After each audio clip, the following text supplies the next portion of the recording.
Greetings and bienvenue, Midnight Crew. Thank you for returning to this broadcast, and welcome to new viewers joining us for the first time. If you like a video, then feel free to subscribe. Del Rio, Texas and Acuña, Coahuila Childhood Spooks. Writer's note.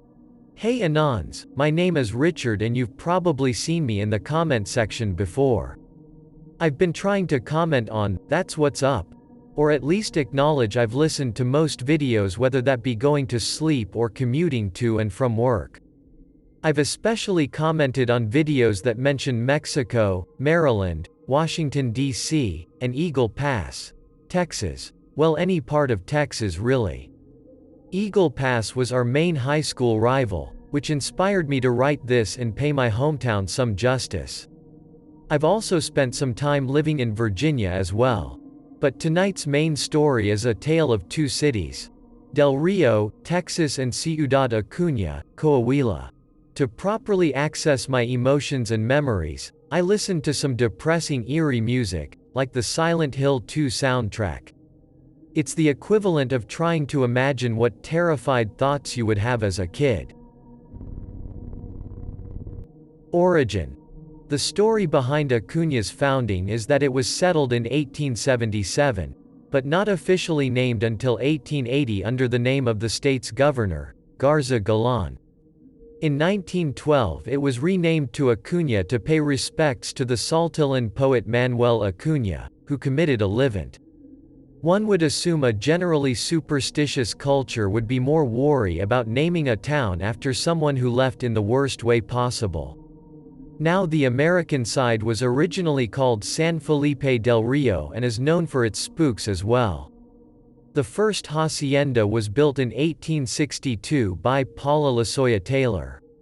She originally immigrated there from Tamaulipas, Mexico, where my mother is from. The hacienda is essentially a type of plantation, and she directly hired people she knew in her previous city to follow along with the guarantee of work. She also ordered the construction of acequias, an open-air type of aqueduct used in Latin America and the Iberian Peninsula. I've had nightmares about these water systems, and water in general. So we'll circle back to these. The American government didn't start investing into Del Rio until after the Civil War. That's when the first railroad started, beating out neighboring Comstock as the freight hub of Texas's armpit.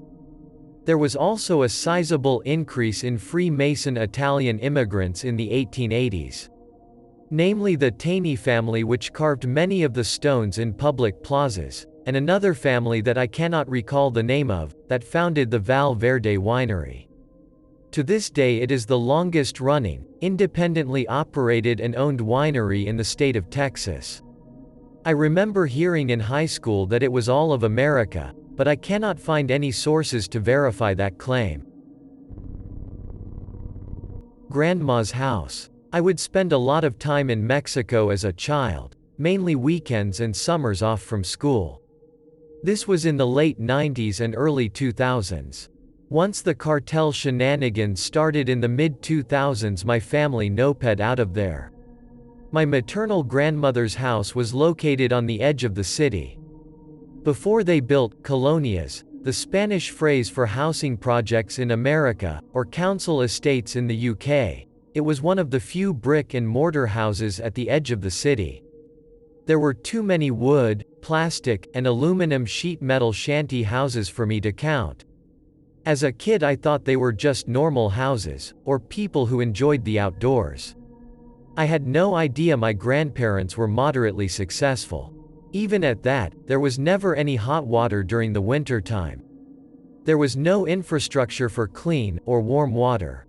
There wasn't really a road, but just a path wide enough for two vehicles between my grandma's house and the adjacent concrete structures. I never really saw anyone walk in and out of those concrete houses as a kid. I used to see and play with plenty of children from the shanty houses, however. We held carne asadas, birthday parties, piñatas and vigils in which we invited the neighborhood to visit.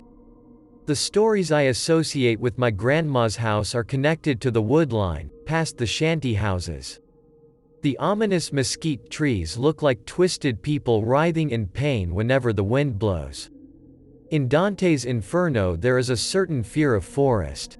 In the introduction the infamous words are, "All ye who enter here abandon all hope."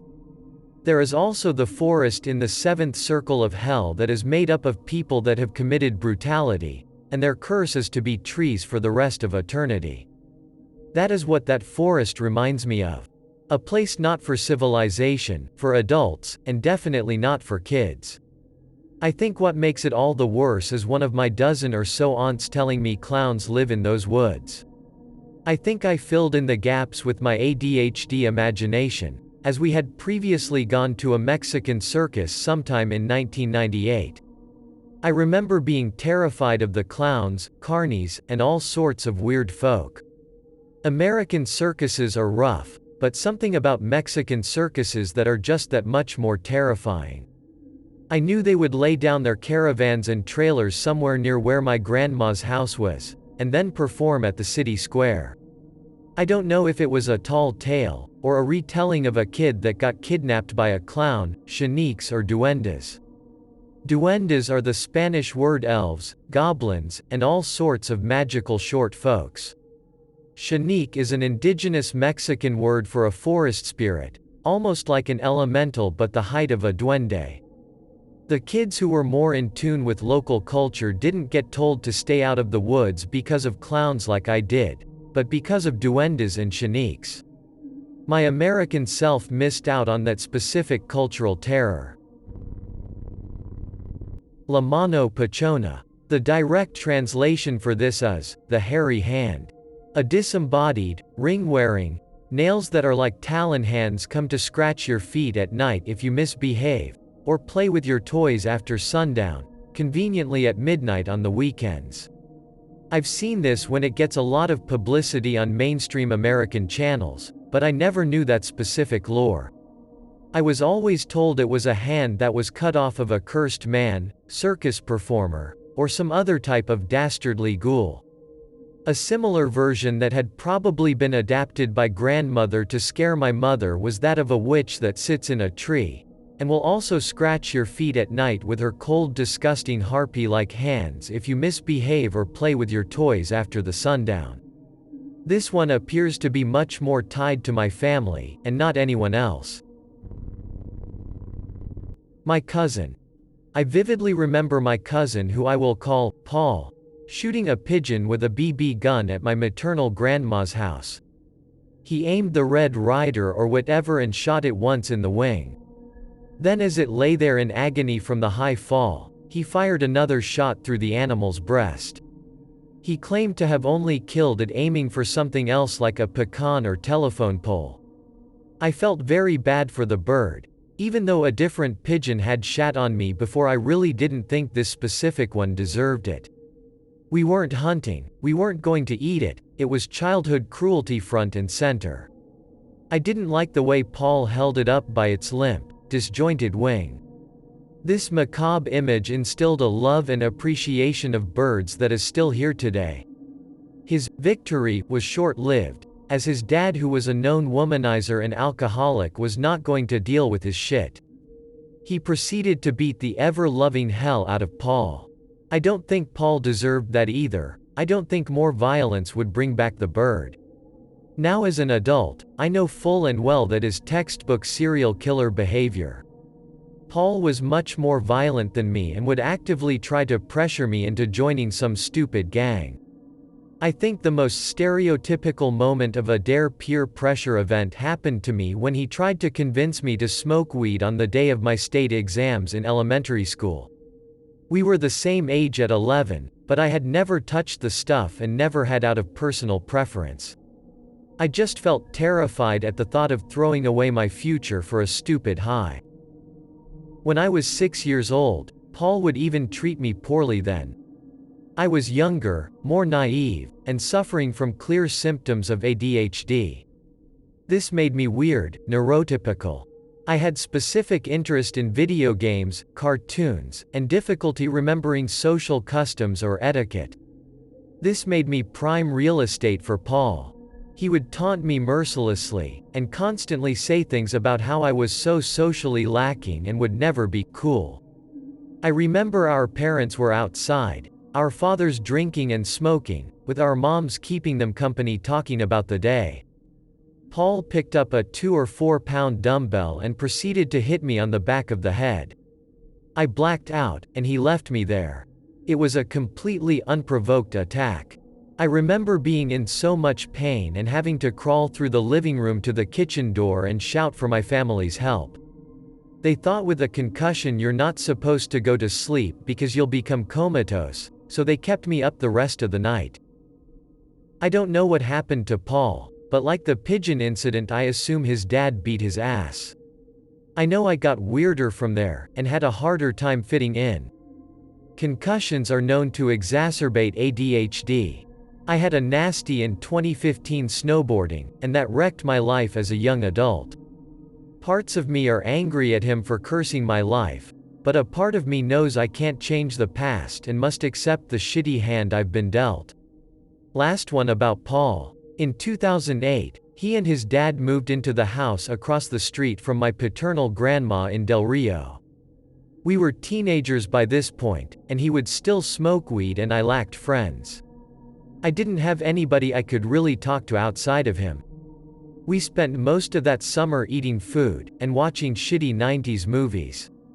There were some moments where his nice attitude was shown through. Not the fake altar boy routine he'd put in front of our family members, but Paul being genuinely funny and being considerate. He was never nice. Any flaw I had would be pointed at it, and in turn I became the same kind of malicious critic for a while as well. I grew out of it through journaling, ADHD meds, and therapy as an adult. I eventually stopped trusting him after we had a paranormal experience together at the end of summer in 2008. It's strange how you just kind of expect things to never change when you're a teenager. Neighborhood friends will never move away, the old man down the street will never move to a home or lose his wife, the house at the boundary of our dead-end street will never complete the construction. Paul will always be across the street whether I want him to be or not. It was a day just like any other really, he smoked weed and I opted out. I think I might have a beer or whatever with him, but I was still anti-pot. I used to look up to him as weird, be like your cooler bully of a cousin. This supernatural experience is precisely why I didn't trust him. It was my lack of a better term, red pill. That he isn't right about everything, that I am not an idiot, and I am not worthless. We walked to the end of our street, which had a creek that was filled this year.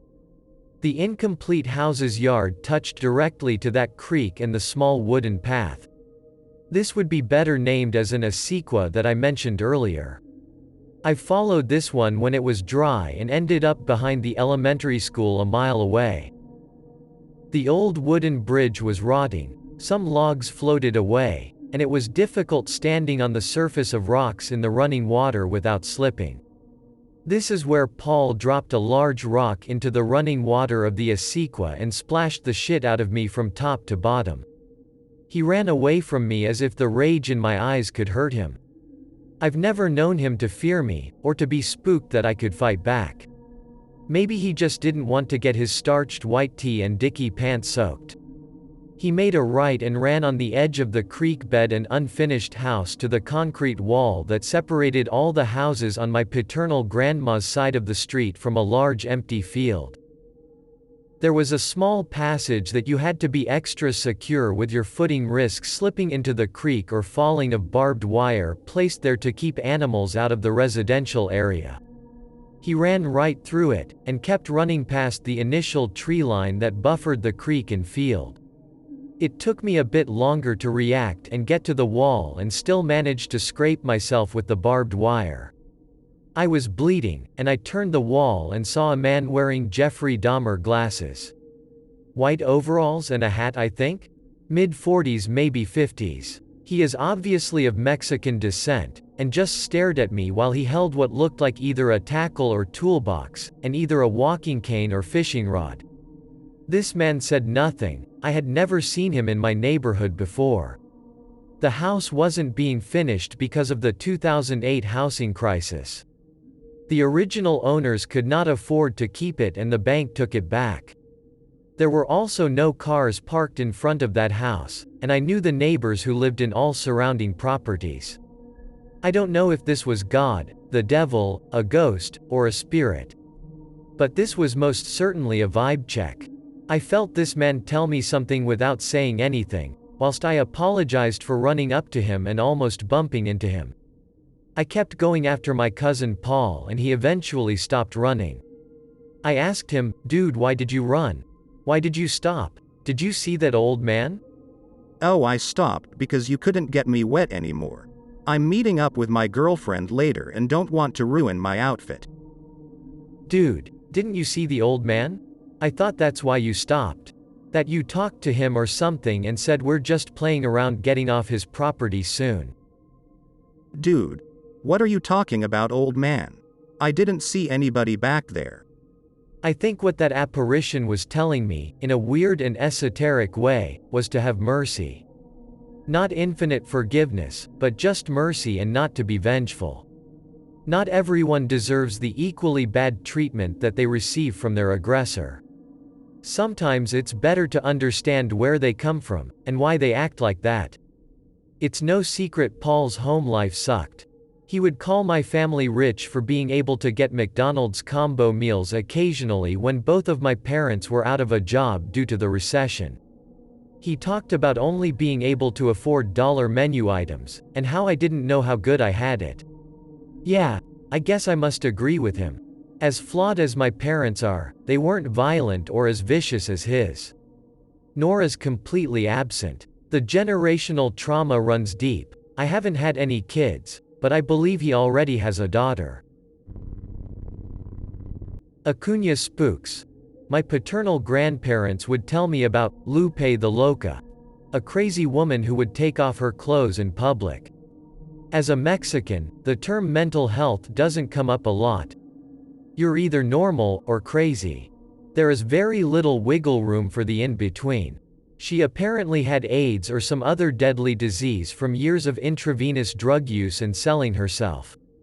Apparently, she was like a local celebrity, kind of like the Florida man who licks the bottom of people's shoes but instead would offer you AIDS-infected intercourse no matter the time or place. I remember going to a pharmacy in 2006 to pick up some meds because I had the flu and seeing a panhandler with my mom and paternal grandma. In the car they started talking about how she wore similar clothes to Lupe, but wasn't her. They couldn't see her face, and she was wearing a type of gorra, which is a knitted women's hat in the middle of summer. Lupe would wear this kind of hat exclusively to cover up her thinning hair. We walk in undisturbed, get the meds, and on our way out she finally turns away from the intersection and towards us. This woman had necrotic black flesh on her nose and cheeks. I could see directly into her sinus cavities and how dried out they had become. There is nothing quite like the sheer terror of walking body decomposition. I had never felt more disgusted in my life up until that point. I watched David Lynch's Mulholland Drive at 24 years old, and the scene where the disgusting homeless woman turns around was emotionally triggering for me. I know it's just a film, but seeing something that parallels a traumatic event in your childhood is terrifying. I never heard any updates about Lupe the Loca after that. I assume she passed away due to exposure or AIDS complications. In 2006, my mother wanted to throw a huge birthday party for my little brother in Acuna so people that couldn't cross into the States could attend and have a great time. Well, this backfired because nobody had transportation to the venue and thus my father, my aunts, and everyone else was left picking people up and the groceries needed for the barbecue. This left me and my mom alone in this child's villa, at least 100 feet long from entrance to end, where the restroom was located, and 25 feet wide. There was an entire wall made of sliding glass doors that we opened to let some of the dust out. Me and my mother worked on putting things together for the party when we heard a large, heavy crash in the back. This villa was in a nicer, gated community far away from people that would throw rocks or crash parties. I was terrified. This was before my experience with Paul, and the only adult with me was also scared shitless. We had no idea what it could have been, and it was in April, one of the nicer months. It wasn't 100-degree weather yet, but it also wasn't freezing. I think I stopped believing in God after this incident, as we started praying on our knees. We prayed until our knees hurt so that someone would get there, my father, aunts, uncles, whoever. That we wouldn't be here alone. Maternal nightmares. Another story that really wrecked me is the condition of my mother's siblings. My maternal grandmother was auctioned away to an old, rich, and green-eyed Spaniard by her indigenous parents back in the 1950s, at the age of 15. She bore 7 kids, my mother being the last one from the Spaniard in the 1970s. I won't call him grandfather, but I will call him the Spaniard, and as such he forced my grandmother and her kids to live on his ranch, which was adjacent to the indigenous community. Eventually my grandma discovered that he was technically married, and polygamy is illegal in Mexico.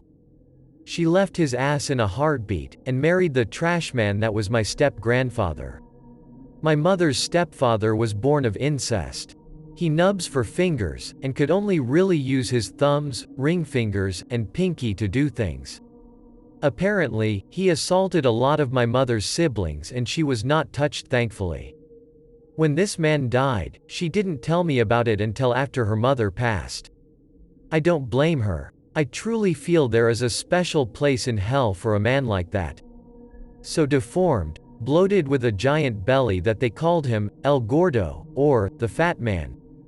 He would get drunk and have issues with his diabetes and continue to drink Coca-Cola made with pure cane sugar. I remember playing Dead or Alive 2 as a kid and seeing the main villain Tengu looked like him. His dark leathery skin, snow powder white hair, small beady eyes, and abnormal gait. With such a terrible father, my mother's half-sisters are all handicapped from the beginning. The oldest, Patty, who immigrated to America first, has been married countless times, naturalized as a citizen, and her oldest son was a thief you could not bring around to your house. They wouldn't have power or running waters in America of all places. She would never get her shit together, and eventually even tried to sell her newborn to my mother, who commented how adorable she was. I don't think anybody has ever been cut off from my parents' generation except for her. She was a known party animal with little respect for the safety of herself, her children, and her boyfriends. Her thief of a son is a US citizen and last I heard trying to become a priest of the faith he obviously doesn't believe in, just like our cousin Paul being a bona fide altar boy. Then there is the second oldest, Isadora. She immigrated to America properly and had all the proper visas in place. She lived with us and the third sister, Emerald. Isadora met a man who gave us an alias, and they eventually got pregnant and got married. But she refused to birth her son in America because of some stupid Mexican pride bullshit. She threw away all that she ever worked for in the US simply to move right back to Mexico and give birth to him there. This kid is apparently learning English, and for years my mom hyped him as someone who missed me and always asked about me.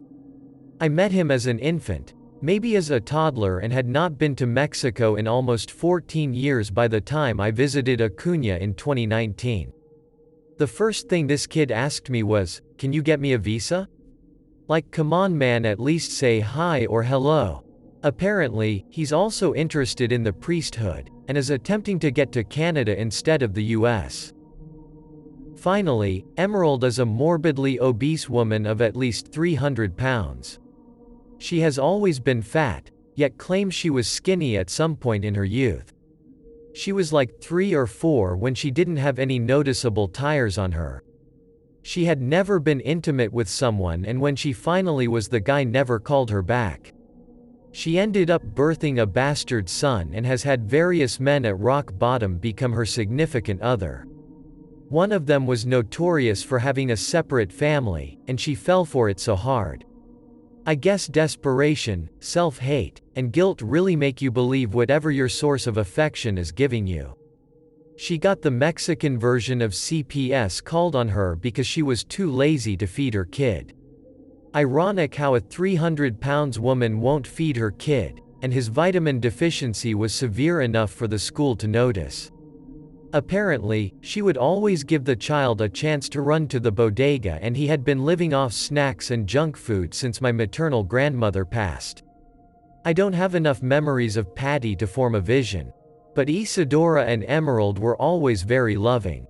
They remind me a lot of Giovanna and Tomasa from the Book of Sand story, The Two Sisters, on fellow spooky YouTuber, Chas channel. I do love my aunts, but seeing their bad life choices make them age into late 30s, early 40s by their late 20s made me want to do better. Del Rio Terrors. I've talked a lot about private, and more youthful events that have happened to me. I think it's about time I start discussing the more hectic ones. In 2010, there was a notorious yarn weave by the name of Luis. He was very much a cringe-inducing person, who would have to one-up everyone on everything. One of his worst traits was that he absolutely had to wear earphones 24/7. As a kid who grew up poor, I saw that as luxury, not a necessity like he did. He finally told us something that was believable compared to the rest of his conquest of women, drinking and partying. This involves him walking by his house near Lake Amistad, which itself is a man-made lake that flooded a canyon that had ranches, homesteads, and Paleolithic Native American artifacts. There were plenty of caves with drawings of animals, people, and allegedly thin tall giants. I think the closest approximation I can get to is the Namekian drawings on the caves during the Dragon Ball Z Lord Slug movie. It apparently is based on a southern Algerian cave painting. Anyways, Luis apparently got into an argument where his mom didn't get him the correct McDonald's combo, and as such he slammed the door on her face and went outside for a walk. Headphones in, Luis began walking in the inky darkness of Lake Amistad. This guy kept walking for about 20 minutes until he got the edge of the development, using the very few streetlights as markers. Maybe I didn't like this guy because I could especially relate to disagreement with his mom. Maybe not over something as trivial as a wrong order, but I was just as ridiculous when I was a teen. The cold November air was crisp and stung his asthmatic lungs the more and more he exerted himself in it. He eventually hit the final streetlight and was ready to turn around. Once he started moving again, he saw there was a dog at the next intersection in that development. While technically a gated type of community, there was nothing but the desert and the lake as natural borders. This could have been a cougar, a wolf, a coyote, a fox, or a rabid dog. He mentioned being disinterested until started walking and saw the dog off, to say the least. Once he got closer, his glasses-less self finally started to make heads and tails of the creature. Heads and tails are exactly right. The dog had a warped skull, almost if somebody took a dog's head and inverted it. It appeared as if the eyes were on its jaw, and the ears on the throat. The tail was a long, whip-like protrusion that looked almost like a tendril, like an afterthought of what a dog with an iguana's tail would look like. The more he walked, the more the dog thing wagged its tendril. Eventually the dog was out of his periphery, and he was about 15 minutes from home. At another dead-end side street, he sees a figure standing in the cast of the amber streetlight.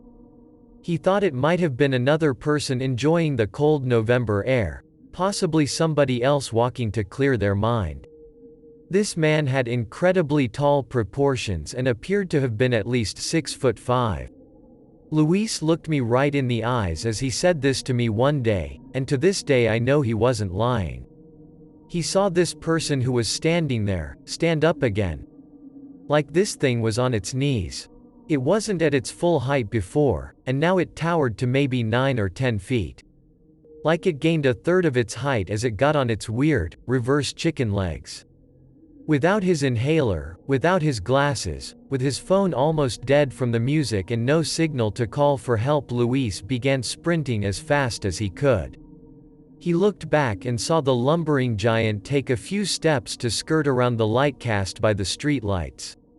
He said he almost swore it was wearing a long dark coat, maybe a peacoat or a trench coat, that it used to hide its appearance. I don't believe I've doubted him on this one. It wasn't performative when he told it to me, it was genuine fear and anxiety. It made me sure to never walk alone at night or to be without a phone, or a pocket knife at the very least. This next story allegedly happened in Acuña in the 1980s, and a different account was pinned on New Year's Eve 1999 going into the year 2000. The setting is always the same, it is El Coco Loco. The threads of a typical Faustian story are here. Like the man who met the devil at the crossroads. Except there is nothing for sale here. This is the devil finding sinners who, instead of living life virtuously, are in this establishment cursing them for not bettering themselves. The story is that a woman danced with a very handsome man, until the music died down a bit and she heard his footfalls. They were not shoes, but hooved animal sounds and a scratchy, clawing step. The devil had one goat leg, and one chicken leg. You were not able to see it until it was already too late. This woman was his thrall, and there was no easy way of getting out. The two versions set in two different time periods always have it with, "Yep, they saw the devil there on New Year's Eve at El Coco Loco." As if it actually happened and isn't a cautionary tale about not drinking or living a life full of sin. The two people who told me this were not aware of each other, and yet still believed it to be a real occurrence. The San Felipe Stories. These next stories are very personal and took place on the Del Rio side, in the San Felipe neighborhood to be exact. This neighborhood was the original establishment of the city way back in 1862 when the first hacienda was built. It goes along the San Felipe Creek and has plenty of Freemason buildings. There is an old Harry Potter looking house that I took a shit in once circa 2011 or 2012. There is a staircase on the outside of the building that had a closet underneath the top landing with a relatively new porcelain toilet inside of it. I sacrificed my socks and muscle shirt that day. I don't know what compelled me to shit inside of it, but it must have been my undiagnosed Crohn's disease. I guess that's where I pissed off the supernatural and have been dealing with their antics ever since. That same night we were doing a walking tour of San Fe, me and Arnaldo. We ended up walking by the Brinkley Mansion, which is home of Dr. John R. Brinkley. Allegedly this guy had tunnels to Mexico and experiment on wetbacks. In reality he was a quack, who found the panacea to vigor, cancer, and all sorts of ailments. What it might be, you ask? Putting in animal testicles into men, and animal ovaries into women. Most of the time they would have a placebo effect of feeling better, but they would get violently ill, develop cancers, or outright create a cyst out of the foreign matter. This disgusting man built a giant mansion across the Val Verde winery and has a statue of the Roman founding myth in the front of it. The green one is most likely 1980s or 1990s. The pink one is current day. I can verify as of the 2020s the house is pink. After that we went to another nutty attraction, the Midget House. This is a place we've been to before, multiple friends of ours, but there were only two of us and it was getting dark fast. I don't think it was illegal stepping on there, as they had a reputation for letting kids explore and check it out. It might not seem as small on camera, but in person it's like a 1/3 of the size of a real house. There were disturbing dolls, and artifacts from the 60s, maybe 50s. Like toys somebody would be playing with over half a century ago. After this we ended up at the Whitehead Museum, which has been notorious for hauntings. Arnaldo wouldn't fuck around with anything supernatural unless I dragged him along, and he very well would not be tempting spirits. He saw a lady in old 1800s wear look at him from one of the top windows of the museum. I tried to tell him maybe it was a performer, or a local weirdo. He was dead centered on it being impossible for them to disappear. This happened while I was reading the plaque, and he basically ran away and I looked up and saw no one there. We finally get to the safest or perhaps most anglicized part of San Felipe on the other side of the winery, away from the Brinkley mansion. This felt like one of those Truman Show bits, where all the houses are there, lights are on, curtains wide open, no blinds, maybe 1 or 2 cars but next to little no activity. There were also no streetlights either. We started joking about there being a town conspiracy, La Puerta Colorada. In English that translates to the Red Door. There were dozens of red doors, which was such an odd color for a small Texas town. We hypothesized maybe the city's only newspaper, the police department, local and federal government agencies are working together to keep all the weird shit down. All these red doors are a discreet but tacky way of marking your allegiance to the order of things. We finally went home after this, getting picked up by my mom at the local supermarket since she had picked up some groceries as well. One night in November of 2011, we went to check out my mutual friend's haunt trailer. It was on his plot of land in San Felipe but didn't find any spooks. We did however see an apparition. I was a slow piece of shit then, so Arnaldo and John were in the lead, while Merc and I were trailing behind them.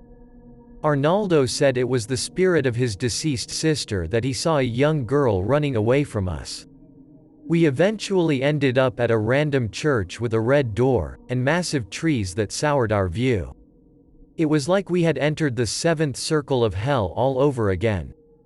I went back to that church months later and found zero evidence of trees being there. Not even stumps or holes from excavators that would be used to dig into the earth. There's also an abandoned building in historic downtown, essentially on the same road as the Whitehead Museum. It's empty, and the basement door is always unlocked. I have some friends who had gone in there, and reported nothing incredible of interest, just faded paint, leaky pipes, and no human activity.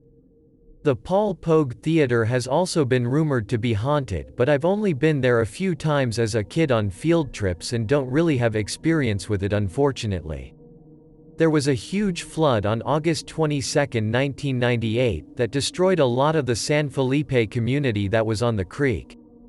This made me fearful of the water, as I thought I was genuinely going to drown. I had bizarre dreams that were set in a sequel from earlier, but it was reminiscent of Spyro the Dragon on the PS1. Almost otherworldly, but still home under a different filter. I had to jump from stone lily pad to stone lily pad and risk drowning to get home. I finally got to a weird moat castle and managed to get the rest of my family up the way. There is persistent chatter in some barbershops and bars that more people died than what was officially recorded. FEMA ended up buying most of the land in the flood zones from what I remember seeing the posted up signs with their initials on it.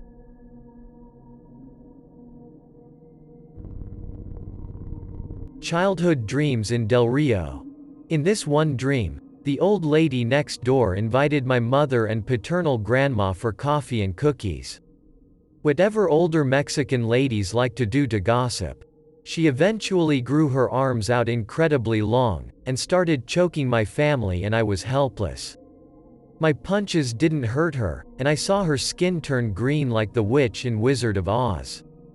This was so damn disturbing, I felt so violently helpless. I woke up being suffocated by this giant white blanket. I was 4 years old and sleeping in my parents' bed out of fear. This was circa 1997? Maybe 1998. Another dream was seeing my uncle getting absorbed by Cell from Dragon Ball Z in front of my paternal grandma's house. This was a disgusting sight. I think it might have been 2002 or 2003. Eventually he feuded with my paternal grandparents, and they never made up. He passed away from diabetes, cancer, and smoking.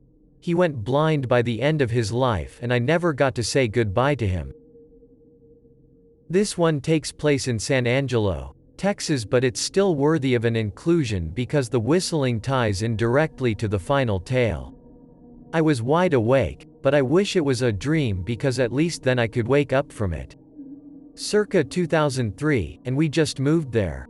I am up late at night watching Adult Swim after I got tired of playing Beautiful Joe on my Nintendo GameCube. Cowboy Bebop comes on, and it is the episode called Pierre Le Fou. It is the only session named after a movie, and not a song. The weird giant man who is a clown, and impossible to kill whistles as his call sign.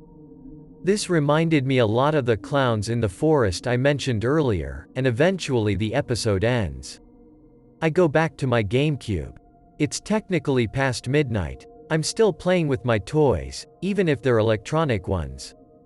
I start to hear whistling. I look outside and I think I see a man in a trench coat. I blink and nothing there. I think the show has just spooked the shit out of my 4th grade brain. I decide to call it and try to go to sleep. I can remember clearly this is where my lifelong insomnia started. The final tale. This is my go-to horror story. I mentioned Native Americans, I mentioned harpy-like witches, and all sorts of weird paranormal things.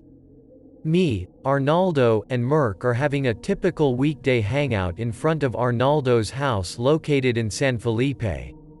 This is actually a block over from Taney Street, near not one but 2 historic cemeteries. The first one is just a more filed, pantheon, a graveyard. I'm assuming etymology comes from the Greek word, pantheon, as in revering the dead. Then we have the historic Native American cementerio, or better translated cemetery. There were dozens of graves that washed up during the flood of 1998, and these were a mixture of Native American scouts and Buffalo Soldiers. The Mexican and white settlers did not seem to unearthed. The tired trope of Indian burial grounds is not lost on me. Funnily enough, the Paiute Indians near Skinwalker Ranch were terrified of the Buffalo Soldier graveyards in very much the same way we are of theirs.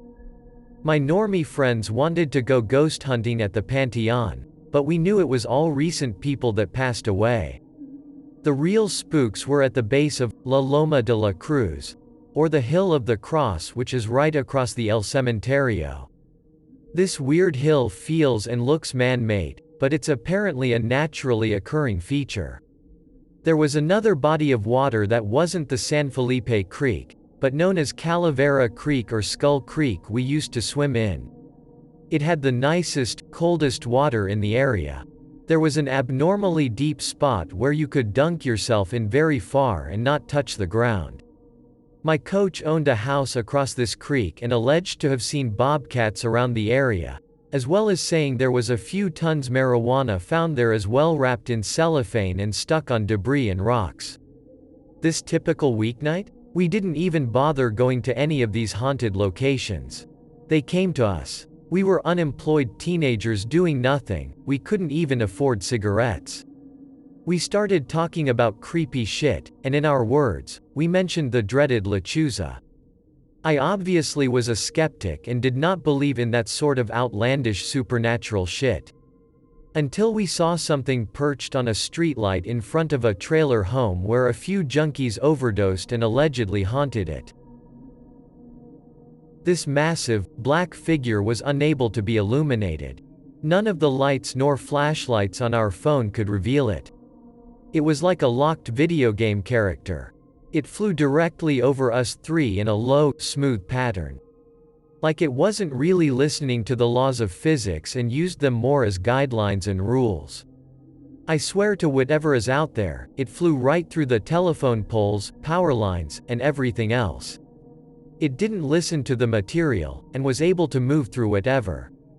Arnaldo pulled another one on me, and left me and Merc to get the fuck out of Dodge by ourselves. We drove back to my place in absolute fear, and he spent the night. each of us with a Bible in our hands. I'm an atheist, but this experience had me absolutely terrified. Lechuzas are a form of shapeshifter, similar to a skinwalker, but they are not tied to the Navajo or Paiute myth. These are almost exclusively Mexican.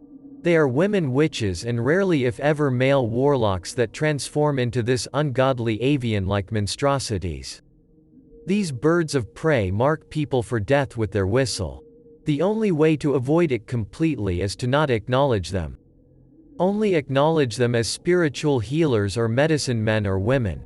My mother, like her mother before her, performed various ceremonies with different herbs and eggs to ward off evil spirits from me and my friends.